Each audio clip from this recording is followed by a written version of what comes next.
Welcome to my channel. Krishnadvaipayana Veda Vyasa విరచిత Shri Vishnu Sahasranama స్తోత్రం 51 మరియు 52 శ్లోకముల యొక్క అర్థ వివరణ. 51వ శ్లోకం. ధర్మగుప్ ధర్మకృత్ ధర్మి సదసక్షరమక్షరం అవిజ్ఞాత సహస్రాం సుర్విధాత కృతలక్షణ. 51వ శ్లోకమునకు అర్థ వివరణ. 475వ నామం అనగా 51వ శ్లోకంలోని మొదటి నామం ధర్మగుప్ అనగా ధర్మమును రక్షించువాడు ఈయన అని అర్థం. భగవద్గీత జ్ఞాన యోగంలో శ్రీకృష్ణ పరమాత్మ ఈ విధంగా చెప్పి ఉన్నాడు. ధర్మ సంస్థాపనార్థాయ సంభవామి యుగే యుగే. ధర్మమును లెస్సగా స్థాపించుట కొరకు నేను ప్రతి యుగమునందును అవతరించుచుందును. ధర్మమును రక్షించుట మరియు నెలకొల్పుట అనున్నది ప్రభు విష్ణువు యొక్క ముఖ్యమైన ఆశయం. అందుకొరకు ఆయన అవతారములు నెత్తుటకు సిద్ధపడును. 476వ నామం ధర్మకృత్ అనగా ధర్మమును ఆచరించువాడు అని అర్థము. వాస్తవమునకు ప్రభు నిర్వర్తించవలసిన విధులు ఏమీనూ ఉండవు. అతడు ధర్మమునకు అతీతుడు. అతడు యోగేశ్వరుడు. అతనికి కర్మల ద్వారా సాధించవలసింది ఏమీనూ లేదు. భగవద్గీత కర్మయోగములో కృష్ణ భగవానుడు ఈ విధంగా చెప్పి ఉన్నాడు. అర్జున, నేను ఎల్లప్పుడూ జాగరూకుడునై కర్మయందు ప్రవర్తింపకపోయినచో మనుష్యులు సర్వ విధముల నా యొక్క ఆ మార్గమునే అనుసరించి వర్తించుదురు. ఇక 477వ నామం ధర్మి. ధర్మమునకు ఆధారమైన వాడు ఈయన. ధర్మమును ఆదరించువాడు విష్ణుమూర్తి. ప్రతి మూల సూత్రమునకు ఒక రక్షకుడు అవసరము. ధర్మమునకు కూడా అట్టి రక్షకుడు అవసరము. ప్రభువు విష్ణువే ధర్మరక్షకుడు. యాంత్రిక కారకమునకు సంబంధించిన ఉష్ణ శాస్త్రమునందలి మొదటి సూత్రం ప్రకారం ప్రతి విధానమునందును ఆపకుండా యంత్రమును ఆడించుటను కొనసాగించుచునే ఉండినచో పరిమిత సమయము మించిన పిదప క్రమముగా దాని యంత్రశక్తి తరిగిపోవుచుండును. దాన్నే క్రమక్షయమందుము. క్రమక్షయము అనగా సక్రమమైన స్థితి నుండి అక్రమమైన స్థితిలోకి క్రమముగా మారుట. ధర్మము కూడా క్రమక్షయమునకు స్వాధీనములో ఉండును. ఆ కారణము చేతనే ప్రభు ప్రతి యుగమునందు భూమిపై అవతారమును దాల్చి అధర్మ వ్యాపనమును అడ్డుకొని ధర్మ సంరక్షణమును చేయును. 478వ నామం సత్ అనగా 3 కాలములలో పరిణామరహితుడై నిత్యుడై ఉన్నవాడు ఈయన. పరబ్రహ్మమే విష్ణుమూర్తి. ఏదైతే సృష్టించబడదో, ఏదైతే అగమ్య గోచరమైనదో, ఏదైతే సమస్తము వ్యాపించి ఉన్నదో, ఏదైతే వినాశరహితమైనదో, ఏదైతే అనంతమైనదో, ఏదైతే నిశ్చలమైందో అదే పరబ్రహ్మము. కాలక్రమంలో మార్పు చెందునది లేదా క్షయమగునది ఏది అయినా కాల ప్రమాణములో ఉండును. కాల ప్రమాణములోనున్నది ఏదైనప్పటికీ 6 విధములైన సవరణలకు లోబడి ఉండును. అవి వరుసగా పుట్టుక, స్థితి, పెరుగుదల, అభివృద్ధి, క్షీణత మరియు మరణము. బ్రహ్మము కాల ప్రమాణమునకు సంబంధించింది కాదు. కాబట్టి ఏమైనప్పటికీ బ్రహ్మము ఎట్టి మార్పునకు లోబడి ఉండదు. మార్పులు చేయగలిగిన లక్షణములు ఏవీనూ బ్రహ్మము కలిగి ఉండదు. బ్రహ్మమునకు వెలుపల కానీ విడివడి కానీ ఏదీనూ ఉండదు. బ్రహ్మమే ఆత్మ. ఆత్మయే చైతన్యము. ప్రతి వస్తు విషయము చైతన్యములోనే ఉన్నది. ఏది అయినను చైతన్యములో లేని ఎడల దానికి స్థితి అనున్నది లేదన్నమాట. చైతన్యము దేని చేతను పరిమితము చేయబడదు. ఎందువలనగా దానికి రూపమున్నది లేదు. వాస్తవమునకు అనంతమైన పరబ్రహ్మమే సచ్చిదానందము. స్థితి, వివేకము, పరిపూర్ణత అది ఏకైక సత్యము అని అర్థం. ఇక 51వ శ్లోకంలోని 479వ నామం అసత్ అనగా పరిణామయుతమైన జగద్రూపమున గోచరించువాడు ఈయన. పరబ్రహ్మమునకు వేరైన వాడు అపరబ్రహ్మము విష్ణుమూర్తే. చీకటిలో తాడును చూచి పాముగా భావించి పొరబడి పారిపోవుదుము. కానీ వెలుగులో అది పాము కాదని కేవలము తాడు అని తెలుసుకుందుము. అది ఎల్లప్పుడూ దాన్ని సర్పంగా భావించినప్పుడు కూడా నిజమునకు తాడు మాత్రమే కదా. తాడు ఎప్పుడునూ పాము కాలేదు. తాడు సత్యము, పాము మిథ్య. పరబ్రహ్మము సత్యము, అపరబ్రహ్మము మిథ్య. భూత వర్తమాన భవిష్యత్ కాలములకు చెందంది ఏది అయినను అది మిథ్యయే. నీవు గాఢ నిద్రలో ఉన్నప్పుడు నీ స్పృహలో ప్రపంచము ఉండదు. ప్రపంచము మిథ్య. ప్రభు విష్ణువే సత్యము. అతడు ఎల్లప్పుడూ ఉన్నాడు. అయినను జగద్రూపములో కనిపించినప్పుడు కూడా అనుగుణ్యముగా విష్ణు పరమాత్మ రూపములో కూడా ఉండును. అతడు మిథ్యగా కనిపించినప్పుడు కూడా అతడు స్వద్రూపములోనే కొనసాగుచునే ఉండును. అపరబ్రహ్మము కనిపించినప్పుడు కూడా ప్రభు విష్ణువు పరబ్రహ్మముగానే ఉండును. 480వ నామం క్షరం, అనగా వ్యయమగు విశ్వరూపమున తెలియబడువాడు ఈయన. మార్పునకు లోబడి ఉండి సకల ప్రాణుల రూపములను పొందువాడు విష్ణుమూర్తి. అంతరాళ కాల పరిమాణములోనున్న ఏ వస్తువు విషయమైనా క్రమక్రమముగా మార్పు చెందినట్లుగా లోబడి ఉండవలసినదే. ప్రపంచమే క్షరము. భౌతిక మానసిక శరీరము క్షరము. ప్రకృతి క్షరము. ప్రతి నామరూపము కూడా క్షరమే. ప్రతి నామరూపము ప్రభావము ప్రభు విష్ణువే. దానికి కారణము ప్రభావమును కారణము నుండి విడదీయలేము. ప్రభువు నుండి రూపొందించబడిన నామరూపము ప్రభువు నుండి ప్రత్యేకమైంది కాదు.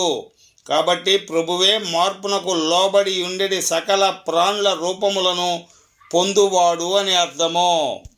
ఇక 481వ నామం అక్షరం, అనగా క్షరమగు ప్రపంచమున అవినాశి అయి భాసిల్లువాడు ఈయన. అనగా కూటస్థుడైన వాడు విష్ణుమూర్తి. కూటస్థం అనగా కూటములో ఉండునది. కూట అనగా దూరము నుండి చూచుటకు ఆకర్షణీయముగా ఉండి దగ్గరగా వెళ్ళి పరిశీలించి చూచించో అందుకు వ్యతిరేకముగా ఉండి బూటకమైందిగా కనిపించున్నది. కూటము అనగా మాయ. మాయ వాస్తవముగా కనిపించినప్పటికీ అందులో నీవు దగ్గరగా ఉండి పరిశీలించి చూచినచో దానికి అసలు స్థితి అనగా ఉనికియే లేదని తెలుసుకుందువు. బ్రహ్మము నుండి విడివడి మాయ ఉండదు. మాయకు స్వతంత్రమైన ఉనికి ఉండదు. ఆ మాయలో అనగా ఆ కూటములో ప్రభువు కూడా ఉండును.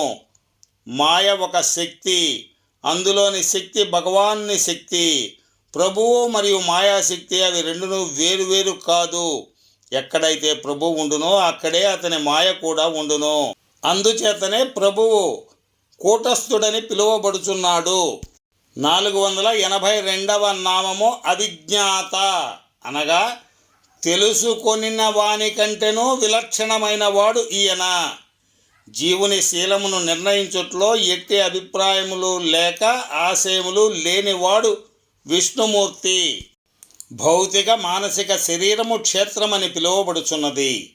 క్షేత్రంలో ఉన్న అనుభూతులు, ఆలోచనలు, క్రియలు అన్నింటినీ తెలిసినవాడు విజ్ఞాత అనబడును. ఆ విజ్ఞాత ఎవరో కాదు, మోసగింపబడిన మోహములో చిక్కుకున్న జీవుడే. జీవుడు తానే కర్తనని భావించును. ఆత్మ అన్నది అకర్త. జీవుడు తాను చాలా పరిమితమైన వ్యక్తినని తలంచును. ఆత్మ అనున్నది అవధి లేనిది. జీవుడు మాయచే కప్పబడి ఉండును. ఆత్మ మాయకు అతీతమైనది. జీవుడు అజ్ఞాని, ఆత్మయే జ్ఞానము. జీవుడు తనకై తాను జ్ఞానమును కలిగి ఉండడు. ఆత్మ జ్ఞానమును కలిగి ఉండును. జీవుడే విజ్ఞాత, ఆత్మయే అవిజ్ఞాత. జీవుని శీలమును నిర్ణయించు ఆశయములు, అభిప్రాయములు ఏమీనూ తెలియని వాడు, అనగా జీవుని శీలమును నిర్ణయించట్లో ఎట్టి అభిప్రాయములకు కానీ ఆశయములకు కానీ అతీతుడు అని అర్థము. ఇక 483వ నామం సహస్రాంశు, అనగా అనంత కిరణములు కలిగినవాడు అని అర్థము. అసంఖ్యాకములైన కిరణములు కలిగి ఉన్నవాడు విష్ణుమూర్తి. సూర్యుడు అసంఖ్యాకమైన కిరణములు కలవాడుగా వర్ణింపబడుచున్నాడు. ఆ సూర్యుడే తన శక్తిని, ప్రకాశమును ప్రభు విష్ణువు నుండియే గ్రహించును. ప్రభు విష్ణువే ఈ అనంత విశ్వములో స్వయం శక్తితో ప్రకాశించు తత్వము కలవాడు. అట్లు ప్రభు విష్ణువే సూర్యుని రూపమును పొంది అసంఖ్యాకమైన కిరణములతో ప్రకాశించుచున్నాడని అర్థము. ఇక 484వ నామం విధాత. సర్వమునకు ఆధారమైన వాడు ఈయన. అసమానమైనటువంటి పోషకుడు విష్ణుమూర్తి. హిందూ పురాణముల ప్రకారం ప్రపంచ భారమును వహించుటలో కొన్ని అసమానమైనటువంటి కర్తృత్వములు ఉన్నవి. అవి ప్రపంచమునకు స్థిరత్వమును కలిగించుటకై దాన్ని మోయిచు భారమును వహించుచుండును. 1000 పడగల అనంతుడు, అష్టదిగ్గజములనేటి 8 ఏనుగులు అను ఈ రెండును కర్తృత్వములకు ఉదాహరణలు. అట్టి ఆధారమైన కర్తృత్వములకు ప్రభు విష్ణువే భారం వహించు శక్తిని ప్రసాదించును. ఇక 51వ శ్లోకంలోని చిట్ట చివరి నామం అనగా 485వ నామం కృతలక్షణ. అనగా వేద శాస్త్రములను వెలువరించిన వాడు ఈయన. చైతన్యము యొక్క స్వభావము కలవాడు విష్ణుమూర్తి. లక్షణ అనగా గురి లేక అంతిమ లక్ష్యము. లక్షణ అనగా స్వభావము అని కూడా అర్థము కలదు. ప్రభు విష్ణు యొక్క స్వభావమే చైతన్యము. చైతన్యము అనగా జ్ఞానము. ఆత్మజ్ఞానమే వ్యక్తులందరి అంతిమ లక్ష్యము. శాస్త్రములను రచన చేసిన వాడు ఈయన. లక్షణములు అనగా గ్రంథములు. విష్ణు భగవానుడే జ్ఞానము యొక్క స్వభావము. అతడే వేదముల యొక్క తదితర శాస్త్రముల యొక్క గ్రంథకర్త. వక్షస్థలంపై శ్రీవత్సము అనే విశేషమైన మచ్చ కలవాడు ఈయన. శ్రీవత్సము అనేది విశేషమైన మచ్చ విష్ణు భగవాన్ని వక్షస్థలంపై ఉండును. అది అతనికి విశేషమైన గుర్తుగా విలసిల్లును. ఈ విధంగా 51వ శ్లోకం యొక్క అర్థ వివరణ ఇవ్వడం జరుగుతుంది. కృష్ణద్వైపాయన వేద వ్యాస విరచిత శ్రీ విష్ణు సహస్రనామ స్తోత్రం 52వ శ్లోకం. గభస్తినేమి సత్వస్థ సింహో భూత మహేశ్వర ఆదిదేవో మహాదేవో దేవేశో దేవభృద్గురు. 52వ శ్లోకంలోని మొదటి నామం అనగా 486వ నామం గభస్తినేమి. మయూక చక్రమునకు కేంద్రమైన వాడు ఈయన. సూర్యుని రూపములో కిరణ చక్రనేమిలో నివసించువాడు విష్ణుమూర్తి. గభస్తి అనగా కిరణములు అని అర్థము. నేమి అనగా బండి చక్రము యొక్క మధ్య భాగము అని అర్థము. అనగా చక్రములోని ఆకులను అన్నింటినీ లోపల కొనలో పట్టి ఉంచునది. ప్రభు విష్ణు భగవానుడు సూర్యుని రూపమును పొంది సూర్యకిరణములను ఉద్భవింపజేయుచు ఆకాశములో ప్రకాశించును. ఈ కిరణములు కిరణ చక్రము అని పిలువబడే చక్రము యొక్క ఆకులను కదిలించును. సూర్యుని రూపంలో ఉన్న ప్రభువే కిరణ చక్రములోని నేమిగా పిలువబడుచున్నాడు. ఇక 487వ నామం సత్వస్థ. అందరిలో ఉండువాడు ఈయన. సత్వగుణములో నివాసము ఉండువాడు విష్ణుమూర్తి. సత్వగుణము, రజోగుణము, తమోగుణము ఈ 3 గుణములు త్రిగుణములు అనబడును. ఈ 3 మాయ యొక్క గుణములే. ప్రతి ప్రాణియందును ఈ త్రిగుణములు ఉండును. ఒక వ్యక్తిలో తొలుత సత్వగుణము అతిశయించినప్పుడు అతని మనస్సులో సత్వగుణ సంబంధమైన ఆలోచనలు మొలకెత్తును. సృజనాత్మకత, శాంతము, పరమానందము, విజ్ఞానము మొదలగు దాన్ని సత్వగుణములో వ్యక్తీకరించును. ఆ లక్షణములన్నీ సత్వగుణములో నివసించు విష్ణు పరమాత్మకు సంబంధించినవే కదా. అతడు ఎల్లప్పుడూ పరమానంద స్థితిలోనే ఉండును. అతని సమత్వమును, ప్రేమను, కనికరమును కలతబెట్టినది ఏదీనూ లేదు. ఇక 488వ నామం సింహ. సింహం వలె పరాక్రమశాలి అయినవాడు ఈయన. సింహం యొక్క శక్తి కలవాడు విష్ణుమూర్తి. భగవద్గీత విభూతి యోగములో శ్రీకృష్ణ భగవానుడు ఇట్లు చెప్పి ఉన్నాడు. మృగాణాంచ మృగేంద్రోహం. మృగములలో మృగరాజుకు సింహమును నేనే. ఇక్కడ సింహ అను పదము నరసింహ అను పదమునకు అన్వయించును.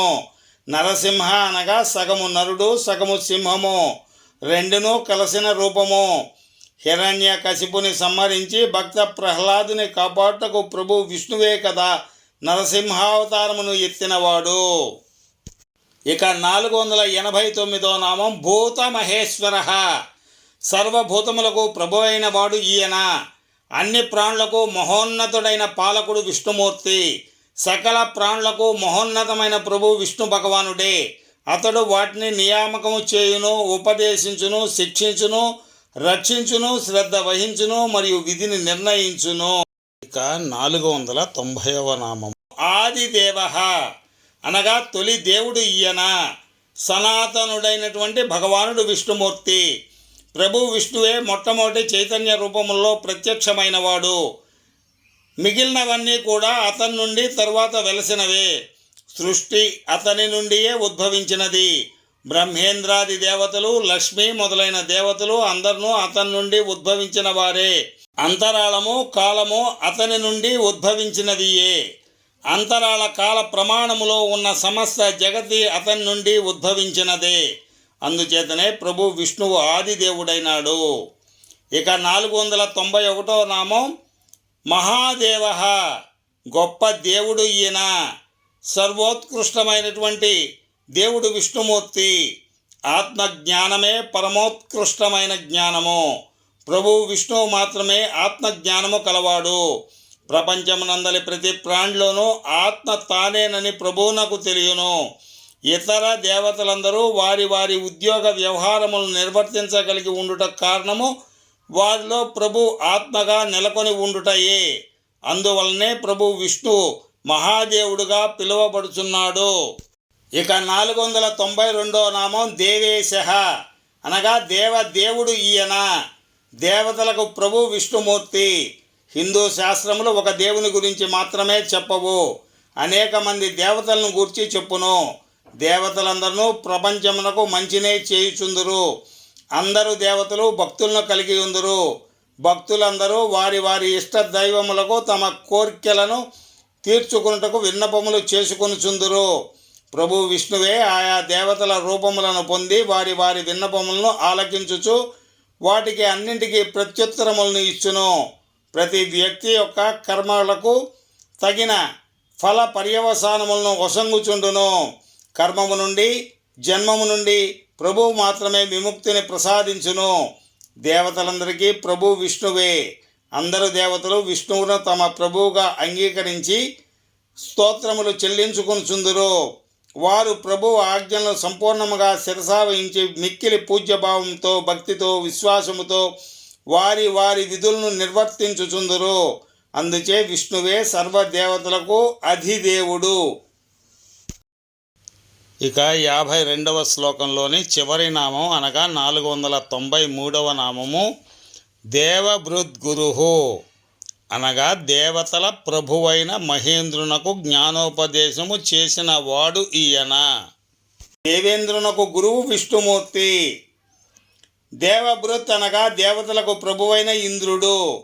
ఆ ఇంద్రుడు విష్ణు భగవాన్ నుండి జ్ఞానోపదేశమును పొంది ఉన్నాడు.